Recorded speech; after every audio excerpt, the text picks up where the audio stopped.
कहानी के शुरू होते ही हम डेविड नाम के एक आदमी को कार ड्राइव करते हुए देखते हैं। शहर में हर तरफ बर्फ फैली थी और इस बर्फीले तूफान में गवर्नमेंट ने किसी को भी बाहर सड़क पर निकलने से मना किया था। खैर डेविड अब एक रेस्टोरेंट में आकर रुकता है जिसकी ओनर है एना। एना के होटल पे ज्यादा रश नहीं है क्योंकि इस तूफान में ज्यादा लोग घर से बाहर निकलना अवॉइड ही करते हैं, इसलिए होटल स्टाफ भी एना का छुट्टी पर था। एना खुद भी यहाँ से जाने ही वाली थी लेकिन डेविड को देखकर रुक गई। वो डेविड का ऑर्डर लाकर देती है और इस दौरान हम नोटिस करते हैं कि वो काफी घबराई हुई है।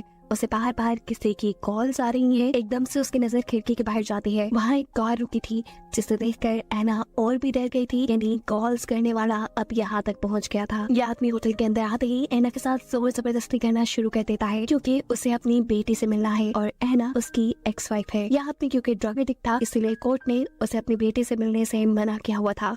अब इससे पहले कि यह आदमी एना को मारता है उसके साथ कोई और बदतमीजी करता, पीछे बैठा हुआ डेविड जो ये सब कुछ देख रहा था वो इस आदमी को रुक जाने को कहता है और उसकी यही हरकत एना के हस्बैंड का गुस्सा और बढ़ा देती है। गुस्से में ही वो डेविड से लड़ने के लिए डेविड तक पहुंच जाता है लेकिन डेविड बहुत ही काम बैठा हुआ था जो उससे कहता है तुम्हारे पास दो ही ऑप्शन है, या तो आप मेरे से लड़कर जेल चले जाओ या फिर आप आराम से घर जाओ, अपनी नशा छोड़ने की तैयारी करो और फिर जज से अपनी बेटी वापस ले लो। यह आदमी डेविड की पुलिस को बुलाने वाली बात से डर गया था, इसलिए चुपचाप वो वहाँ से चला जाता है और उसका जाना एना को रिलैक्स कर गया था। ये सब डेविड की वजह से हुआ था। डेविड की समझदारी ने ये सिचुएशन इतने आराम से हैंडल कर ली थी और इसी वजह से एना डेविड से इम्प्रेस हुए बगैर नहीं रह सकी। क्या वो बैठकर डेविड से बात करती है तो उसे पता चलता है कि डेविड मैरिड है। एना का एक्स हस्बैंड अब जाते हुए डेविड की कार का मिरर भी तोड़ गया था लेकिन डेविड उसके लिए भी खामोश रहता है। वो टेप से अपने साइड मिरर को चिपका कर अपने रास्ते पे आगे बढ़ जाता है। तूफान बहुत तेज था, बारिश हो रही थी, आगे बढ़ना वैसे ही मुश्किल लग रहा था और साथ ही डेविड के कार का फ्यूल भी खत्म हो चुका था, इसलिए रास्ते में डेविड फ्यूल डलवाने के लिए रुक जाता है